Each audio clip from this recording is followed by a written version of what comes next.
ప్రభునందు ప్రియులు దేవుని పిల్లలైన మీ అందరికీ క్రీస్తు నామములో శుభాభివందనాలు తెలియజేసుకుంటున్నాను. ఈ పట్టణంలో మరలా ఈ విధంగా మిమ్మల్ని అందరినీ కలుసుకోవటం, దేవుని వాక్యాన్ని పంచుకోవటం, అది ఎంతగానో నాకు సంతోషాన్ని, ఆనందాన్ని కలిగిస్తుంది. మరి ఈ 3 రోజులు ఒక ప్రత్యేకమైన అంశం ఇంతలో కనబడి అంతలో మాయమయ్యే మనిషి ఊపిరి అనే ఆలోచనాత్మకమైన ఈ సభలలో దేవుడు రాయించిన ఉన్నతమైన మాటలను మీ అందరితో కలిసి ఆలోచించాలని ఈ 3 రోజులు మీ ఎదుట మీ ముందుకు రావటం జరిగింది. ఈరోజు భూమి మీద ఉన్న కోట్ల మంది మనుష్యులు, వారంతా దేవుని స్వరూపాలు. ఎందుకంటే ఆది మనిషిని తన స్వరూపమందు దేవుడు చేశాడు అనే ఒక గొప్ప నిజాన్ని బైబిల్ చెప్పింది. ఇక ఆయనలో నుంచి బయటికి వచ్చిన ఆది తల్లి కూడా దేవుని స్వరూపమందే సృజింపబడింది అనే విషయాన్ని కూడా దేవుడు రాయించాడు. అది ఆదికాండం 1వ అధ్యాయం 27, 28 వచనాలు మనం చూడగలిగితే, ఆదికాండం 1వ అధ్యాయం 27వ వచనం, దేవుడు తన స్వరూపమందు నరుని సృజించెను, దేవుని స్వరూపమందు వాని సృజించెను, స్త్రీనిగాను పురుషునిగాను వారిని సృజించెను. అంటే ఈరోజు భూమి మీద ఉన్న మానవ జాతిలో ఉన్న స్త్రీలు కానీ పురుషులు కానీ ప్రతి ఒక్కరూ, అందరూ దేవుని స్వరూపములో సృజింపబడిన వారు. దేవునిలో నుండి వేర్పడిన వారు, వేరుగా వచ్చిన వారు. కోట్ల మంది మనుషులండి ఒక తరంలో. ఈ తరంలోనే సుమారు 850 కోట్లకు పైగా విస్తరిస్తుంది ఈరోజు మానవ జాతి.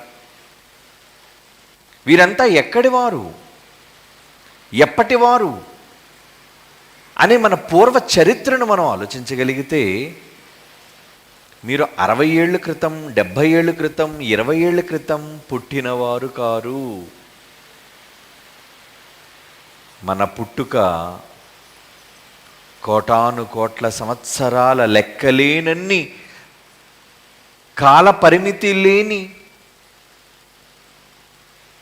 అనంతమైన కాలానికి ముందు జరిగినది.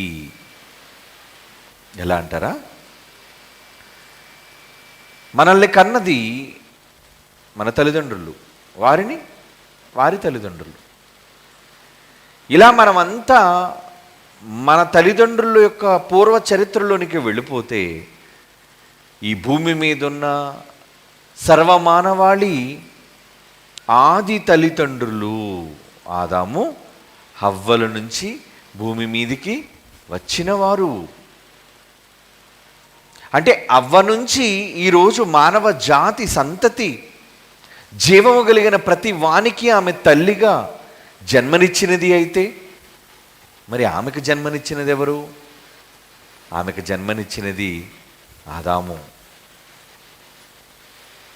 మనమంతా వారి గర్భాలలోనికి వెనక్కి వెళితే, నేను నా తండ్రి గర్భంలోనికి, ఆయన తండ్రి గర్భంలోనికి, ఇలా మీరంతా మీ తండ్రుల గర్భాలలోనికి వెనక్కి వెళ్ళిపోతే, మనమంతా అవ్వ నుండి వచ్చిన వారం కనుక అవ్వ గర్భములోనికి వెళ్ళిపోతాం. ఆమె మొదటి తల్లి కనుక. మరి అవ్వ ఎక్కడి నుంచి వచ్చింది? నరుని నుండి తీయబడింది కనుక మనమంతా ఆమె గర్భంలో ఉంటే, ఏమండి ఆది తల్లిని ఎక్కడికి పంపాలి? ఆదాములోనికి. ఆదాములోనికి పంపాలి. అంటే మనమంతా ఆదాములోనికి వెళ్ళిపోయాం. మరి ఆదాముని ఎక్కడికి పంపాలి, ఎవరిలోనికి పంపాలి అని ఆలోచిస్తే లూకాసు వార్త 3వ అధ్యాయం 38వ వచనంలోని మాట చదువుకుందాం అండి. లూకాసు వార్త 3వ అధ్యాయం 38. కేనాను ఎనోషుకు, ఎనోషు షేతుకు, షేతు ఆదాముకు, ఆదాము దేవునికి కుమారుడు. అంటే ఒక్కొక్కరిని వెనక్కి పంపుతున్నట్టుగా అక్కడ మనకు కనబడుతుంది. కేనాను ఎవరికి పుట్టాడు? ఎనోషుకు పుడితే, ఎనోషు షేతుకు పుడితే, షేతు ఆదాముకు పుడితే, ఆదాము దేవునికి పుట్టాడు, దేవుని కుమారుడు అని రాయబడి ఉంది చూడండి. అంటే ఈరోజు భూమి మీద ఉన్న వంశావళులన్నీ కూడా దేవాది దేవుని గర్భవాసము నుండి వచ్చినవి. జాగ్రత్తగా వినండి. ఎందుకంటే ఊపిరి ఎందుకు క్షణమాత్రమే ఉంటుంది తెలుసుకోవాలిగా. ఆత్మ అనంతమైనదైనప్పుడు, ఆత్మ శాశ్వత కాలము జీవించేదైనప్పుడు మనిషి ఊపిరెందుకు క్షణమాత్రం ఉండేది. దేవుని పిల్లలారా, మనమందరము దేవాది దేవునిలో నుండి ఈ భూమి మీదికి వచ్చిన వారం, ఆయన గర్భములో నుండి వచ్చిన వారం, దేవాది దేవుని ఊపిరిలో నుండి ఆదాములోనికి వచ్చిన వారం. తొలినరుడు ఆదాముని ఎలా కన్నాడు? ఎలా కన్నాడండి? మట్టి బొమ్మతో ఏం చేశాడు? ఆదాము నువ్వు లే అని అన్నాడా? లేదండి. తన స్వహస్తాలతో మట్టి బొమ్మను నిర్మాణం చేశాడు. ఆయన మట్టిని తీశాడు, బొమ్మను చేశాడు. కానీ ఆదాము అందులో లేడు. ఆదాము అనే తొలినరుడు అందులో లేడండి. మరి ఎక్కడి నుంచి వచ్చాడు ఆదాము? మట్టి బొమ్మను చేసి దేవుడు ఏమి చేసినట్లుగా ఆదికాండము 2వ అధ్యాయం 7వ వచనంలో బైబిల్లోని తొలి పుస్తకంలో రాయబడిందో చూడండి. ఆదికాండము 2వ అధ్యాయం 7వ వచనం, దేవుడైన యెహోవా నేలమంటితో నరుని నిర్మించి ఊపిరి కూర్చి ప్రారంభిస్తున్నాడు.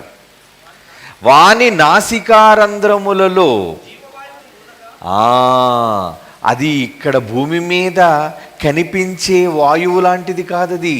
ఎన్నో గ్యాసెస్ ఉన్నాయి, ఎన్నో వాయువులు ఉన్నాయి. అవునండి, బొగ్గు పులుసు వాయువు ఉంది, ప్రాణవాయువు ఉంది, హైడ్రోజన్ వాయువు ఉంది, ఏమండి కార్బన్ డైఆక్సైడ్ వాయువు ఉంది, మీథేన్ వాయువు ఉంది.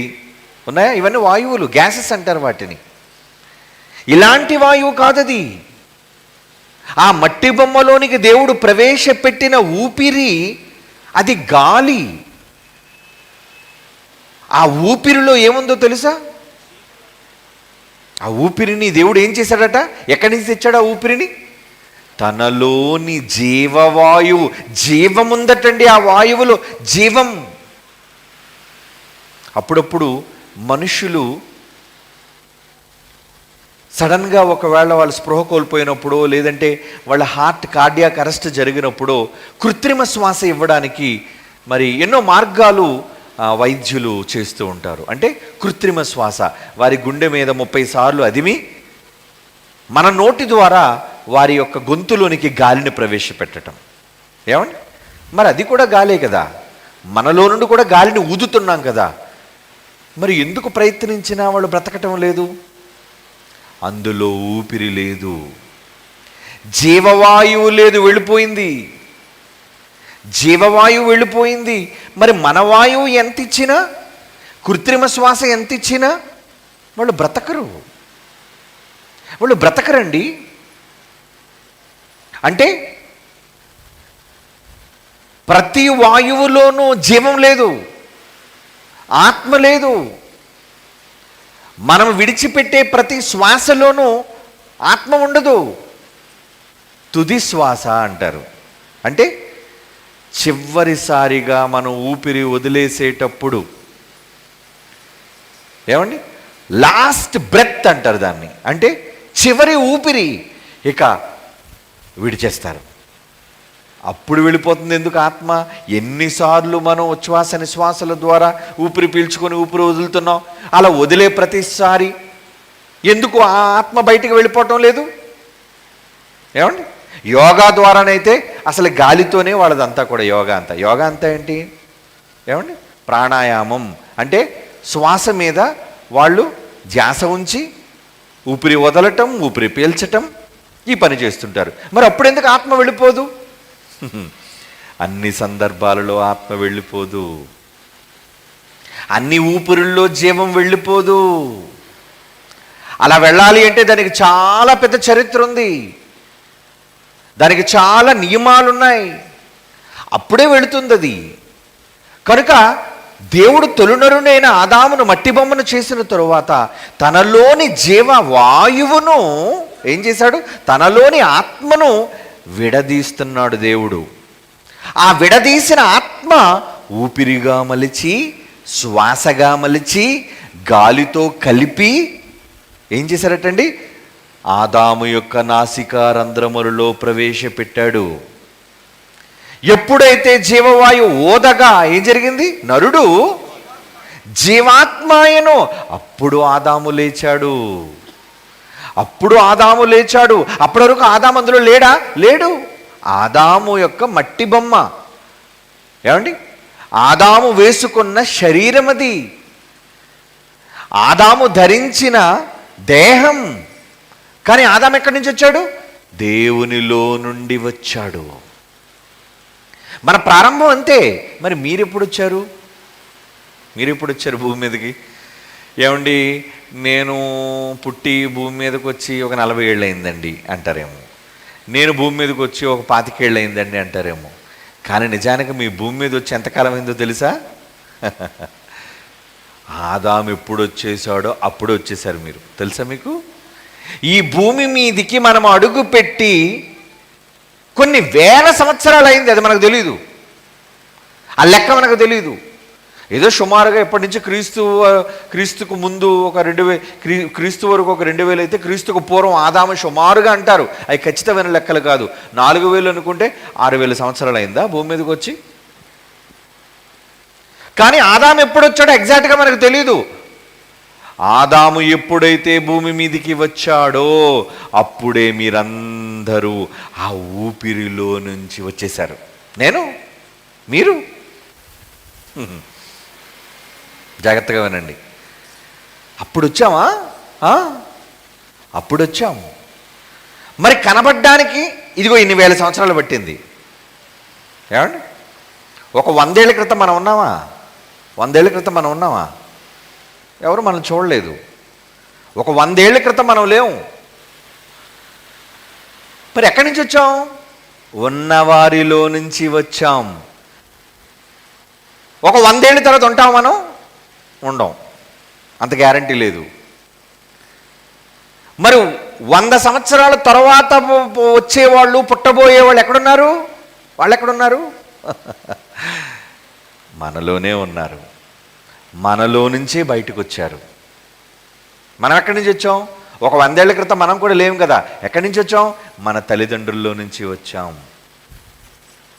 మనలో నుంచి కొంతమంది వచ్చారు, వారిలో నుంచి మరికొంతమంది రాబోతున్నారు. అంటే ఒకరిలో ఒకరు ఉన్నామన్నాడు. చిన్నప్పుడు చూసారు, పిల్లలకు బొమ్మలు కొంటారు. ఒక పెద్ద బొమ్మ ఉంటుంది, ఆ బొమ్మను ఓపెన్ చేసరికి అందులో అలాంటి బొమ్మ ఇంకోటి ఉంటుంది. మళ్ళీ అది 2గా విడదీసరికి అందులో ఇంకో బొమ్మ ఉంటుంది. మళ్ళీ అది విడదీసరికి అందులో ఇంకో చిన్న బొమ్మ ఉంటుంది. అలాగ అందులో ఓపెన్ చేసరికి ఇంకో చిన్న బొమ్మ ఉంటుంది. చూసారు ఎప్పుడైనా అలాంటి బొమ్మలు? మనం కూడా అలాగేనండి.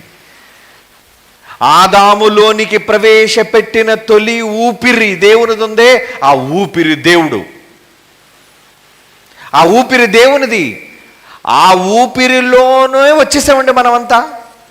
ఆ ఊపిరిలోనే ఉన్నామండి మనమంతా. నిజంగా ఉన్నామంటారు. అప్పుడు ఆదామును ఎప్పుడు చేశాడు? 6 రోజులు సృష్టి కార్యక్రమంలో, అంతే కదండి. 6 రోజులు సృష్టి కార్యక్రమంలో అన్నిటినీ చేసి, సూర్యుడు, చంద్రుడు, నక్షత్రాలు, గ్రహాలు, ప్రకృతి, ఏమండి, జీవరాశులు అన్నిటినీ చేసిన తర్వాత ఆఖరిలో 6వ దినం ముగింపులో మనిషి వచ్చాడు. అదే కదా ఆదికాండంలోని చరిత్ర, మన చరిత్ర. అంటే సృష్టి ఆరంభించినప్పుడు ఎక్కడున్నాం మనం? ఆదాము లేడు. ఎక్కడున్నాడు? ఎక్కడున్నాం? బైబిల్ని అడుగుదామా? బైబిల్ని అడుగుదామండి. యోబు గ్రంథం 38వ అధ్యాయం 4వ వచనం. ఎంతో బాధలో ఉన్నాడు, దుఃఖంలో ఉన్నాడు. యోబు దగ్గరికి దేవుడు వచ్చి ఎలాంటి ప్రశ్న వేస్తున్నాడు చూడండి. దేవుడు ఎలాంటి ప్రశ్న? ఏంటా ప్రశ్న? ఎవరు మాట్లాడుతున్నారు? మొదటి వచనం.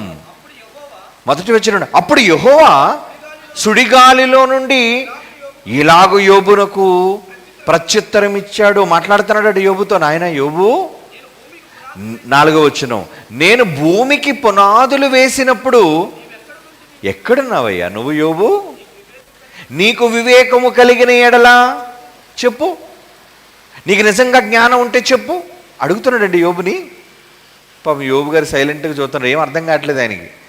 భూమికి పునాదులు వేసినప్పుడు నేను ఎక్కడున్నానని అడుగుతావేంటే బాబు? అసలు నాకేం గుర్తులేదు. ఏమండి, ఎవరైనా వచ్చి మీ అమ్మా నాన్న పెళ్లి జరిగినప్పుడు నువ్వు ఎక్కడున్నావు అడిగితే నేను ఎక్కడున్నాను? వాళ్ళిద్దరే కనబడుతున్నారు. పోనీ మీ తాత మీ మా అమ్మని పెళ్లి చేసుకున్నప్పుడు ఎక్కడున్నాను అంటే నేనా? ఊరుకోండి, నేను అప్పుడు లేనండి బాబు, నేను ఇంకా పుట్టలేదు అని అంటాం మనం. దేవుడు అలాంటి వెర్రి ప్రశ్న వేయటం లేదు, జ్ఞానయుక్తమైన ప్రశ్న వేస్తున్నాడు చూడండి. నేను భూమికి పునాదులు వేసినప్పుడు యోబు నువ్వెక్కడున్నావు అని అడిగితే పాపం యోబుకి సమాధానం తెలియక మౌనంగా ఉన్నాడండి. నీకు వివేకము కలిగిన ఎడల చెప్పు, నీకు తెలిసిన ఎడల దాని పరిమాణమును నియమించినప్పుడు వాడెవడు? నువ్వు చెప్పు. ఇదంతా నీకు తెలుసా? 21వ వచనానికి వెళితే దేవుడు ఏమంటున్నాడు చూడండి. 21వ వచనం, యోబు గ్రంథం 38వ అధ్యాయం 21వ వచనం. ఇదంతయు నీకు తెలిసే ఉన్నది కదా, నీకు తెలిసే ఉన్నది కదా, నీవు బహువృద్ధుడవు, నీవు అప్పటికే పుట్టి ఉంటివి. ఇదేంటండి ఈ మాట అంటున్నాడు? నీవు అప్పటికే పుట్టావా? ఏమండి, అప్పటికి మా నాన్న లేడు, మా అమ్మ లేదు, అసలు తొలినరుడైన ఆదామే లేడు. ఆదామే లేనప్పుడు నేను పుట్టుండడం ఏంటి? దేవుడు కొంపది స్పెషల్గా నన్ను కనేసాడు ఏంటి అని యోబుకు డౌట్ వచ్చింది. ఏమండి, యోబుతో ఏమంటున్నాడు చూడండి దేవుడు. ఎంత ఆశ్చర్యకరమైన మాట.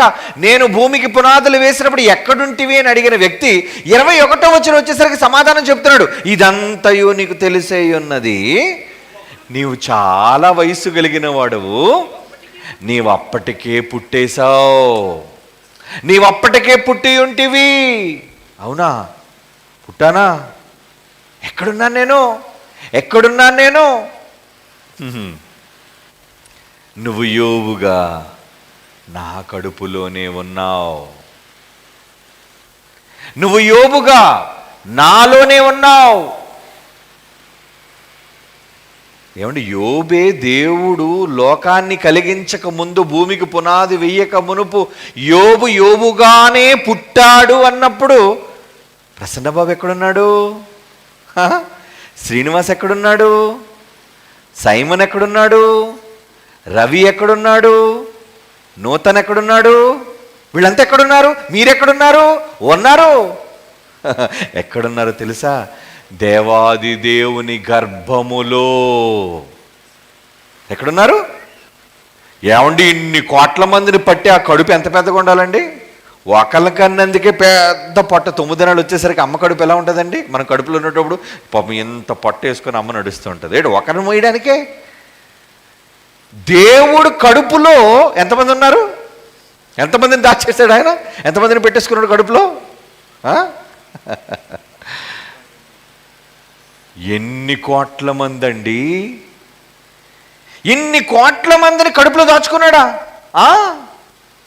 ఆయన కడుపులోనే ఉన్నాం మనం. అవునండి, ఆయన కడుపులోనే ఉన్నాం మనం. ఎంత ఆశ్చర్యం, ఎంత ఆశ్చర్యం అండి. నిజంగా మనం దేవుని కడుపులో ఉన్నామా?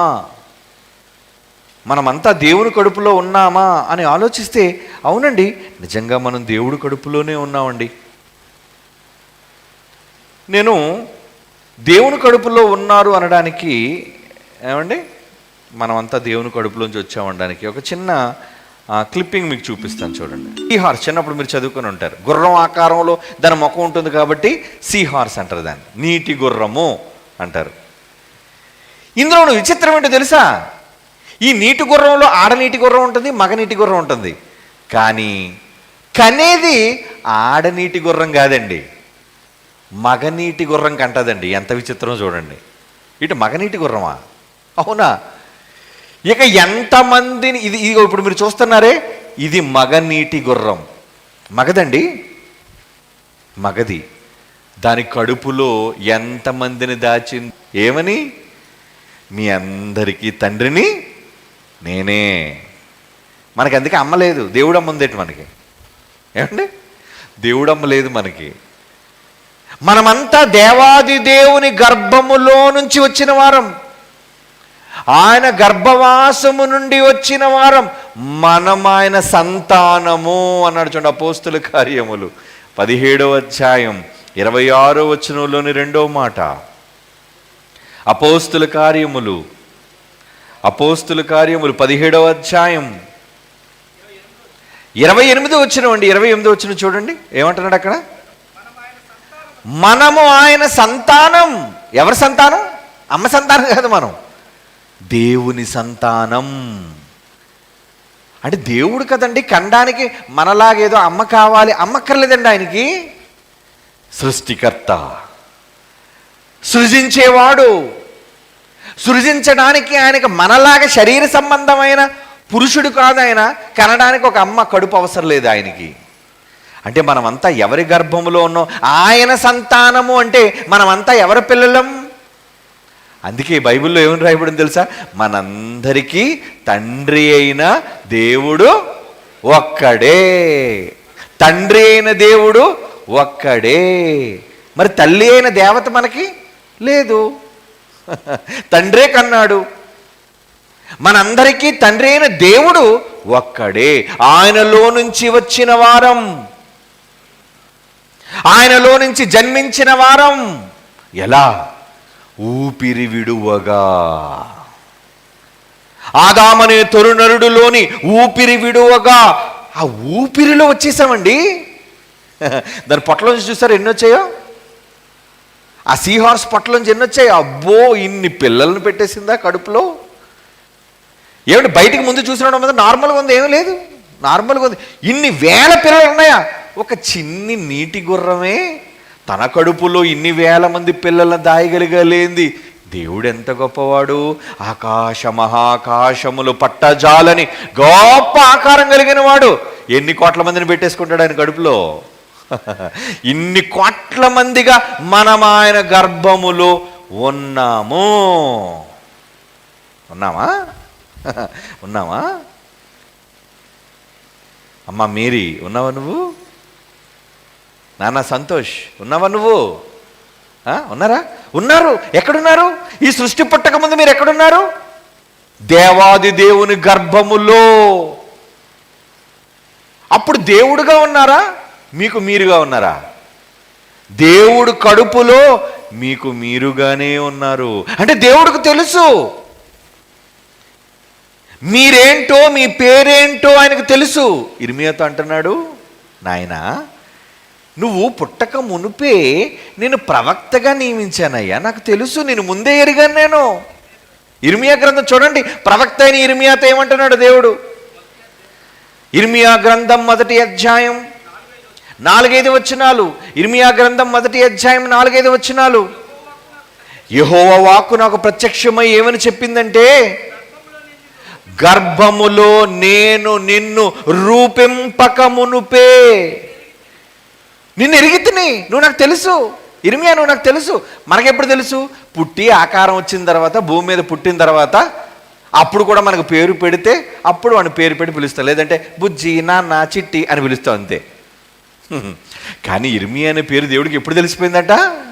గర్భములో నిన్ను తయారు చేయకముందే, అసలు గర్భంలో నువ్వు రాకముందే నువ్వు నాకు తెలుసయ్యా ఇర్మియా, నువ్వు నాకు తెలుసు. అందుకే ఆ రోజే నేను ప్రతిష్ఠించాను. నీవు గర్భము నుండి బయలుపడక మునుపే నేను నిన్ను ప్రతిష్ఠించాను. జనములకు ప్రవక్తగా నేను నిన్ను నియమించాను ఇర్మియా. అంటే ఒక్కొక్క మనిషి మీద ఎన్ని ఆశలు, ఎన్ని కోరికలు, ఎన్ని కలలు. ఎవరికి? నీ తండ్రి అయిన దేవునికి. నీ మీద కల ఉందా ఆయనకి?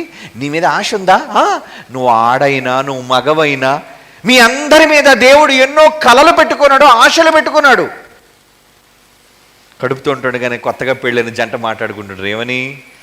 ఏమండి అబ్బాయి అయితే ఎవరి పేరు పెడదాం, అమ్మాయి అయితే ఎవరి పేరు పెడదాం, ఇంకా పుట్టలేదు, అప్పుడు వీళ్ళు పేర్ల కోసం ఆలోచిస్తుంటారు. ఏమండి ఇంకా దూరం వెళ్ళిపోయి ఏం ఆలోచిస్తే తెలుసా? ఏమండి అమ్మాయి అయితే డాక్టర్ చేద్దామా కలెక్టర్ చేద్దామా మీరు చెప్పండి. మరి నువ్వు చెప్పింది వెంటనే వాళ్ళు చేసేస్తారు బయటకు వచ్చి. ఏమండి వీడిని మరి మంత్రిని చేద్దామా, అబ్బాయి అయితే మంత్రిని చేద్దామా లేదంటే పోలీస్ చేద్దామా? ఎన్ని ఆశలు, ఎన్ని కలలు, ఎన్ని కోరికలు. ఎవరికి? భూమి మీద ఒకరికి జన్మనిచ్చినందుకే నువ్వు కనబోయే నీ పిల్లల మీద ఎన్ని ఆశలు కోరికలు నీకున్నప్పుడు కోట్ల మంది ఈ భూమి మీద పుట్టిన వాళ్ళందరూ ఆయన సంతానం, ఆయన పిల్లలు. ఈ కోరిక ఎప్పుడుందో తెలుసా? తన గర్భములో నుంచి బయటకు రాకమునుపే. ఇర్మియా ఎక్కడున్నా నువ్వు? అంటే మీకు అర్థమవడం చెప్తున్నాను, ఏదో దేవుడు పెద్ద పొట్టేసుకుని తిరిగాడని కాదు అక్కడ నా ఉద్దేశం. దేవునిలో మనం ఉన్నప్పుడు ఒక్కొక్కరిగా పేర్లు కలిగి విడివిడిగా ఉన్నాం. మీరు మీరు మీరు మీరు నేను మీరు వీళ్ళందరూ. నమ్మగలరు ఈ మాట? నమ్మాలి. అదేనండి బైబిల్ గొప్పతనం. మహాజ్ఞానం అంటారు దాన్ని. నీ మీద దేవుడు పెట్టుకున్న ఆశలు కోరికలు ఒక్కొక్కరి మీద. అమ్మా నువ్వు మంచి సింగర్ అయిపోవాలి తల్లి, నానా నువ్వు నా కోసం మంచి సేవకుడు అయిపోవాలిరా. పిల్లల మీద పెట్టుకునే ఆశలండి. దేవుడు కూడా ఒక్కొక్కరి మీద ఎన్ని ఆశలు పెట్టుకొని కన్నాడు. ఆ ఆశలతోనే ఊపిరినిచ్చాడు. ఆ ఆశలతోనే ఊపిరి ద్వారా పంపాడు. ఉన్నామా ఆయన కడుపులో? ఉన్నామా? ఏమంటే ఉన్నామో లేదనడానికి మీకు చిన్న ఉదాహరణ చెప్తాను. మరి బైబిల్ చూపించాలి కదా. ఏంటోనండి ఉన్నారని మీరు అంటున్నారు కానీ మేము నమ్మలేకపోతున్నామండి అని మీరు అనుకుంటున్నారేమో. హెబ్రీయులకు రాసిన పత్రిక 7వ అధ్యాయం 9-10 వచనాలలో కన్నా ముందు 4-5 వచనాలు కూడా చదువుతుంది. ఇక్కడ సందర్భం జాగ్రత్తగా వినండి, నేను చెప్తాను. అబ్రహాము గారికి ఇంకా పిల్లలు పుట్టలేదండి, ఇస్సాకు గారు కూడా పుట్టలేదు. మెల్కీసెదెకు అనే ప్రధాన యాజకుడు కలుసుకోవడానికి వెళ్ళినప్పుడు మెల్కీసెదెకు అనే ప్రధాన యాజకుడు అబ్రహామును దీవించాడు. అలా దీవించినప్పుడు అబ్రహాముకి సంతానం లేదండి. లేనప్పుడట ఏం జరిగిందో తెలుసా? హెబ్రీ పత్రిక 7వ అధ్యాయం 4వ వచనం. మూల పురుషుడైన అబ్రహాము అతనికి కొల్లగొన్న శ్రేష్టమైన వస్తువుల్లో 10వ భాగములు ఇచ్చాడట. మరియు లేవి కుమారులలో నుండి పుట్టినవారు, గర్భవాసం నుండి పుట్టినవారు, యాజకత్వం పొందువారు తమ సహోదరులు అబ్రహాము గర్భవాసము నుండి పుట్టినను ధర్మశాస్త్రము చొప్పున వారి యొద్దనగా ప్రజల యొద్ద 10వ వంతులను పుచ్చుకొని ఆజ్ఞ పొంది ఉన్నారు. ఇశ్రాయేలీలో లేవీలే 10వ భాగాలు పుచ్చుకోవాలి. అది వాళ్ళెవరు ఎక్కడి నుంచి వచ్చారు? లేవీలు. అబ్రహాము గర్భవాసం అంటున్నాడు చూడండి. అబ్రహాము గర్భములో నుంచి వచ్చారు. అబ్రహాము గర్భం నుంచి రావడం ఏంటి? శారా గర్భం కాదా? ఇక్కడ ఇంకో విషయం మీరు అర్థం చేసుకోవాల్సింది ఏంటంటే అబ్రహాము కడుపులోంచి వచ్చారు, శారమ్మ కడుపులోంచి కాదు. ముందు అబ్రహాము కడుపులోంచి శారా కడుపులోనికి వెళ్ళి శారా కడుపులోంచి బయటకు వచ్చాం. మరి శారా కడుపులోకి ఎందుకు వెళ్ళారు? ఈ ఫిజికల్ బాడీ కావాలిగా. మనం నాన్నలో నుంచి అమ్మలోకి వెళ్తామండి, తెలుసా మీకు? నాన్నలో నుంచి అమ్మలోకి వెళ్తాం. ముందు నాన్న మనల్ని కన్నాడు. నాన్న కంటే అమ్మలోనికి వెళ్ళి 9 నెలలు ఈ శరీరాన్ని తయారు చేసుకొని అమ్మ తయారు చేసి ఇస్తుంది. అప్పుడు మనం బయటకు వస్తాం. కనుక ముందు మనల్ని కన్నది ఎవరు? నాన్నే కన్నాడు. అందుకే మనకి ఎవరింటి పేరు వస్తుంది? అమ్మింటి పేరు రాదు, నాన్నింటి పేరు కదా వస్తుంది. సన్ ఆఫ్ అని తల్లి పేరు రాస్తారా, తండ్రి పేరు రాస్తారా? తండ్రి.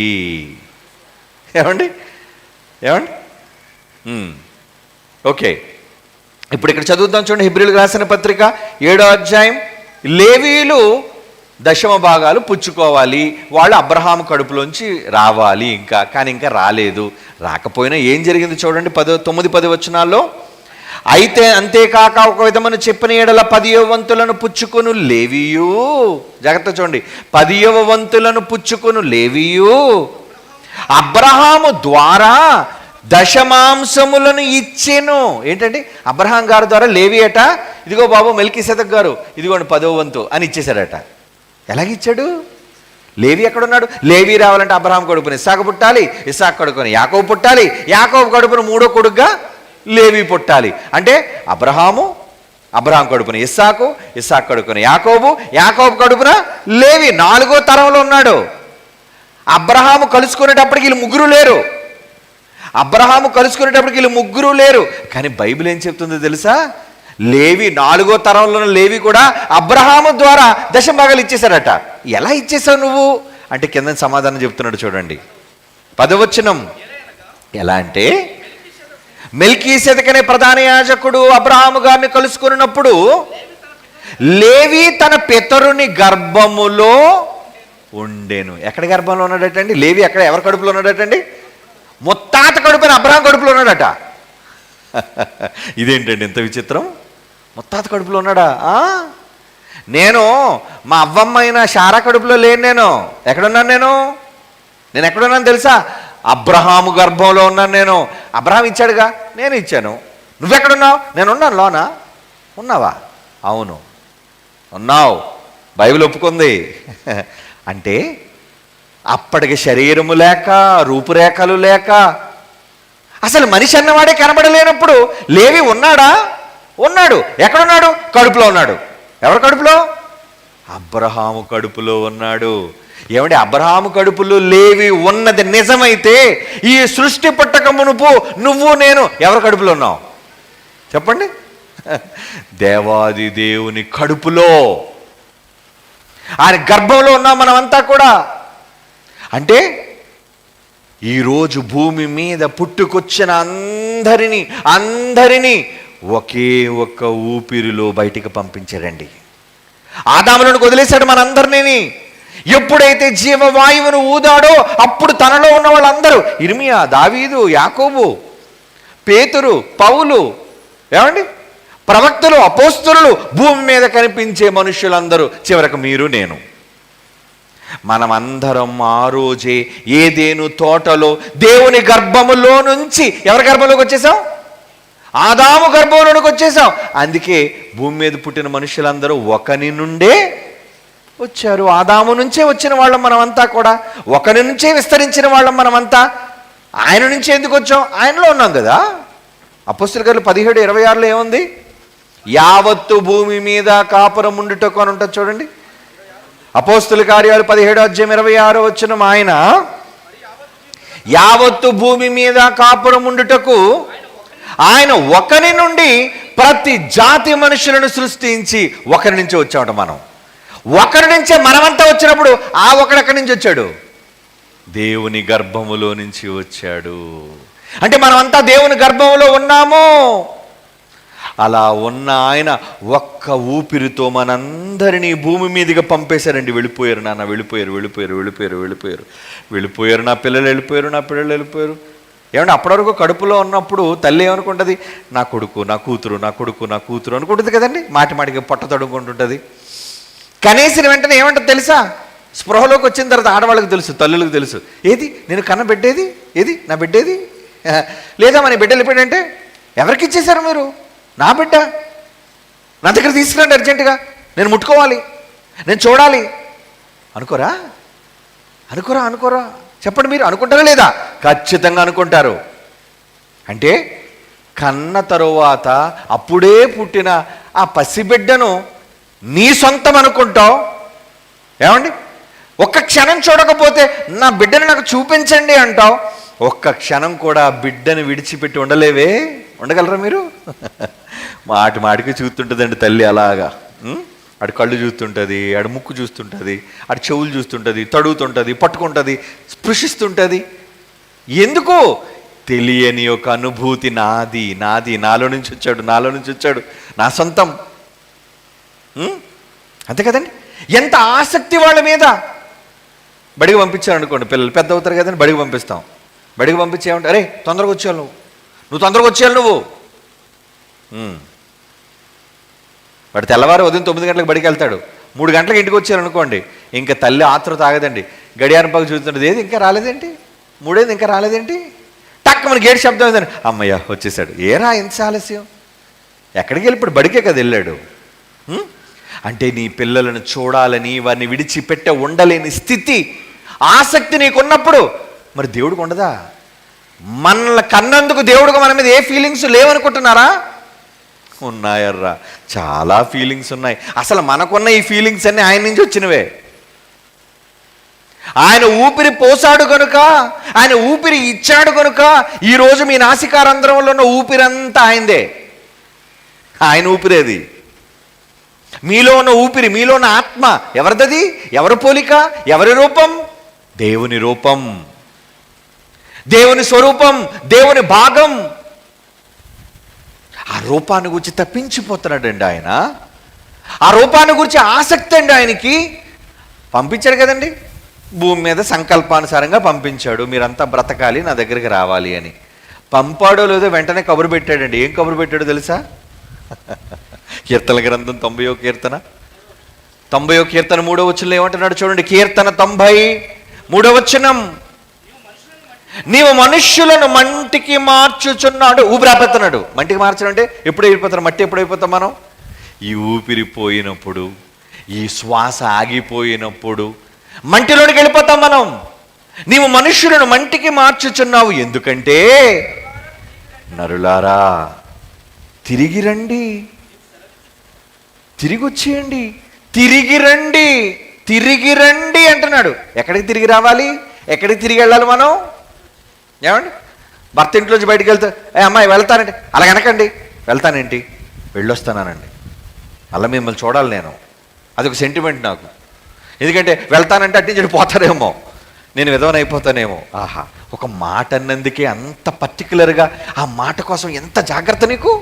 అలాగనకండి, ఆ మాట అలాగనకండి. దేవుడు ఏమంటున్నాడు? నరులారా తిరిగి రండి. ఆయన సెలవిచ్చాడట, వచ్చేయండి, తొందరగా వచ్చేయండి, తొందరగా వచ్చేయండి.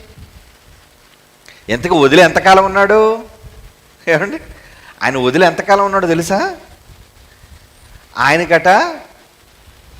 ఆయనకి 1000 సంవత్సరాలు భూమి మీద ఉంటే టైం ఎలాగుందో తెలుసా అండి? ఆయనకి 1000 సంవత్సరాలు భూమి మీద మనం ఉంటే ఆయనకి ఎలా ఉందో చెబుతున్నాడు చూడండి. ఆయనకి ఎలా అనిపిస్తుందంటే, పేతురుపత్రిక 2వ పేతురుపత్రిక 3వ అధ్యాయం 2వ పేతురుపత్రిక 3వ అధ్యాయం 9వ వచనం, కొందరు ఆలస్యం అని 9వ వచనం అండి, కొందరు ఆలస్యమని ఎంచుకొనుచున్నట్లుగా. 8వ వచనం, ఏమనగా ప్రభు దృష్టికి ఒక దినం 1000 సంవత్సరముల వలెను, 1000 సంవత్సరములు ఒక దినము వలె ఉన్నవి. ఏమండి, ప్రభు దృష్టికి ఎలాగ ఉన్నాయటండి? 1000 సంవత్సరాలు ఒక రోజటండి. ఒక రోజా? అంటే భూమి మీద మనం 1000 ఏళ్ళు బతికితే ఒక రోజు. అంటే 1000 సంవత్సరాలు ఆయుష్ కలిగి ఉంటే 24 అవర్స్. మనం 1000 సంవత్సరాలు బతుకుతున్నామేంటి? 1000 సంవత్సరాలు బ్రతుకుతున్నా? లేదు. 1000 సంవత్సరాలు సగం చేయండి. 1000 సంవత్సరాలు 24, చిన్న లెక్క చెప్తాను, వెళ్ళిపోదురు కానీ. 1000 సంవత్సరాలు 24 గంటలు, ఒక రోజు అంటే 24 గంటలు కదండి.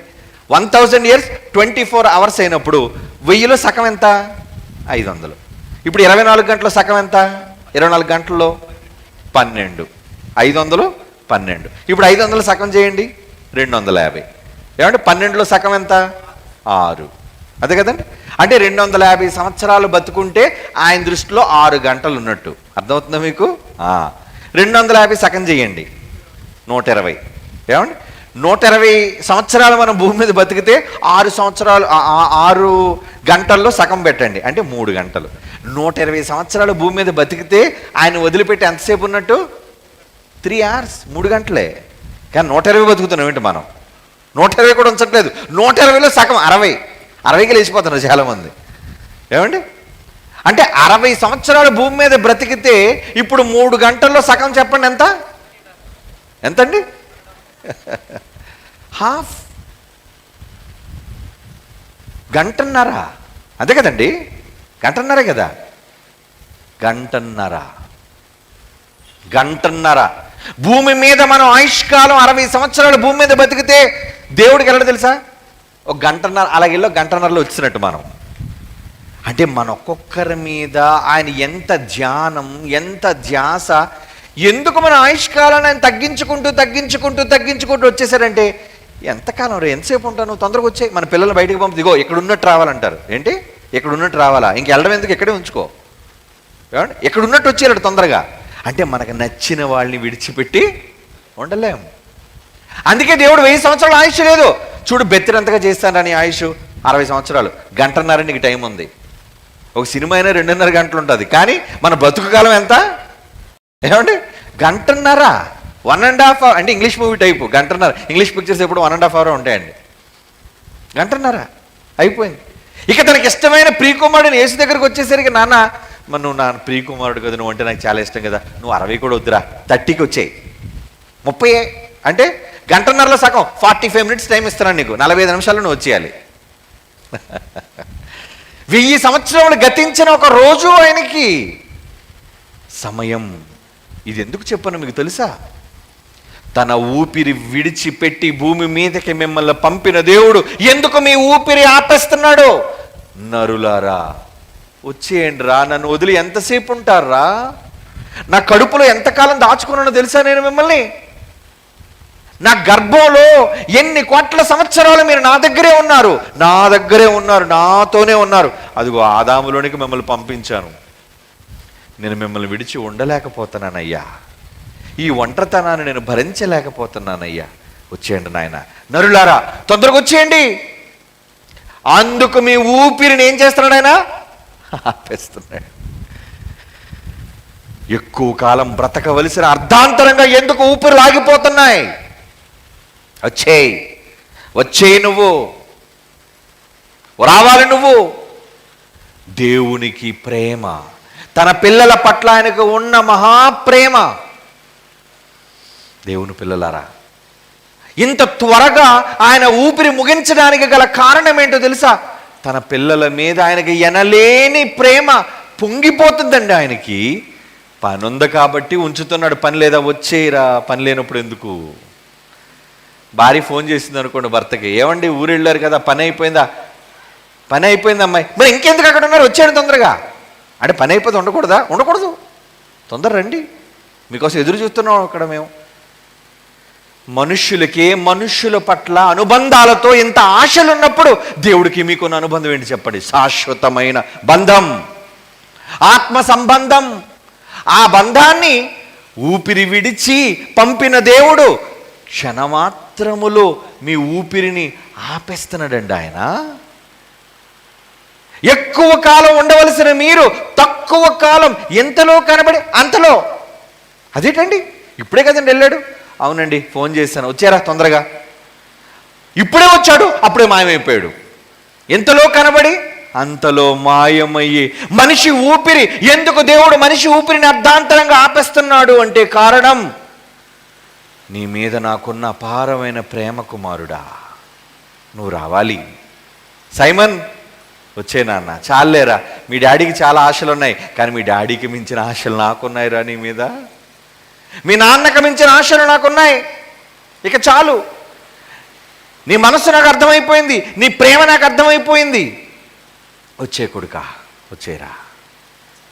నిజంగా దేవుడు ఊపిరిని ఎందుకు ఆయన బిగబడుతున్నాడో, ఎందుకు ఆయన ఆపుతున్నాడో అన్న విషయం ఒక మాట చదువు ముగించుకుందామా ప్రియులారా? ఒక మాట చదువుదామండి. దేవుడు అంటున్న మాట చూడండి. కీర్తనల గ్రంథం 31వ కీర్తన 15వ వచనం. కీర్తనల గ్రంథం 31వ కీర్తన 15వ వచనం. నా కాలగతులు నీ వశములో ఉన్నవి, నా కాలగతులు నీ వశములో ఉన్నవి అంటున్నాడు చూడండి. ఇంకా ఏమండి, మన కాలగతులు ఆయన చేతిలో ఎందుకు ఉన్నాయండి? ఆయన ఎందుకు తన చేతిలో పెట్టుకున్నాడు? నీ ఆయుష్ ఆయన చేతిలో ఉందట, నీ ఆయుష్ ఆయన చేతిలో ఉందట, నీ ఊపిరి ఆయన చేతిలో ఉందట. నువ్వు అనుకుంటున్నావు ఊపిరి ఆపేసి అన్యాయం చేసేసాడని, కానీ ఆయన న్యాయం చేసుకున్నాడు. తన పిల్లలు తన దగ్గరికి రప్పించుకున్నాడు. అంటే నీతో అతనుకున్న సంబంధం ఏమండి కుమారుడు సైమన్కి తర్వాత శ్రీనివాస్కి తండ్రి కొడుకుల సంబంధం ఎంత నాన్న వాడి వయసు అప్పటికి 20 years, 20 ఏళ్ళు అనుబంధం. శ్రీనివాస్కి సైమన్కి 20 ఏళ్ళు అనుబంధం. కానీ దేవుడికి శ్రీనివాస్కి, దేవునికి సైమన్కి కోటాను కోట్ల సంవత్సరాల అనుబంధం. నీ అనుభవం ఎక్కడది? నీ అనుబంధం ఎంతసేపు? నీ అనుబంధ కాలం ఎంత? నా అనుబంధ కాలం ఎంత? పెద్దది. ఇది తెలియక పిల్లలు వెళ్ళిపోయారు అనుకోండి, మనం ప్రేమించిన వాళ్ళు వెళ్ళిపోయారు అనుకోండి, మనుషులు ఏమంటారు తెలుసా? దేవుడా ఎంత అన్యాయం చేసేసావయ్యా నాకు. దేవుడు అనే మొదటి మాట, దేవుడా నాకు అన్యాయం చేశావు అంటే తన పిల్లల్ని వదిలేసుకొని నీ దగ్గర ఉంచేసి ఆయన అన్యాయం అయిపోవాలా? మరి ఆయనకి న్యాయం ఏది? ఆయనకి న్యాయం జరగాలి అంటే నీ దగ్గర ఉన్న వాళ్ళు ఆయన దగ్గరికి వెళ్ళిపోవాలి. ఆయనకి న్యాయం జరగాలంటే భూమి మీద ఉన్న మనం ఆయన దగ్గరికి వెళ్ళాలి. అప్పుడు ఆయనకి న్యాయం. మరి నువ్వేంటి అన్యాయం అన్నావు? అర్థం కాక అందుకే మనుషులందరూ ఊపిరి ఆయన చేతిలో పెట్టుకున్నాడు. ఆపేస్తాడు ఎప్పుడైనా ఊపిరి తన దగ్గరకు తీసేసుకుంటాడు ఆయన. నిజంగా ఆ ఊపిరి వెళ్ళే ముందు, ఆ ఊపిరి ఆగే ముందు దేవుడు మీ కొరకు పెట్టిన ఎన్నో పనులు, ఎన్నో బాధ్యతలు, అవేంటో ఈ ఊపిరి ఆగిపోయే ముందు రేపు మీకు చక్కగా చెప్తాను. ఎందుకంటే ఇంకా ఊపిరి ఉంది, మన ఊపిరి ఆపేలేదు, మనం ఇంకా బ్రతుకుతున్నాం. ఈ మాటలు వింటున్న మీరందరూ బ్రతుకున్నారు. బ్రతుకుండాలి, ఇంకా మీలో ఊపిరి ఉండాలి అని మీరు అనుకుంటున్నారా?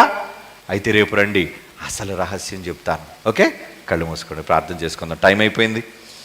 పరిశుద్ధుడైన తండ్రి, నీ పిల్లలకు మొదటి రోజు మీరు పోసిన ఊపిరి, మీరు పెట్టిన ప్రాణం, దాని విలువ, దాని చరిత్ర నీ పిల్లలకు చెప్పాం.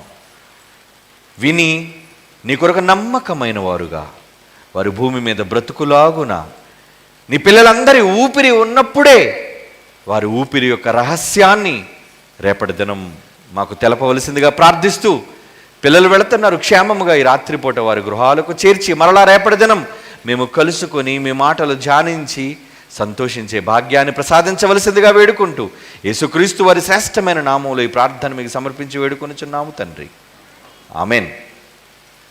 మనందరి తండ్రి అయిన దేవుని ప్రేమ, కుమారులైన యేసుక్రీస్తు వారి కృప, పరిశుద్ధాత్మ దేవుని యొక్క అన్యోన్య సహవాసం సదాకాలం మనందరికీ తోడేడి నడిపించునుగాక. ఆమెన్.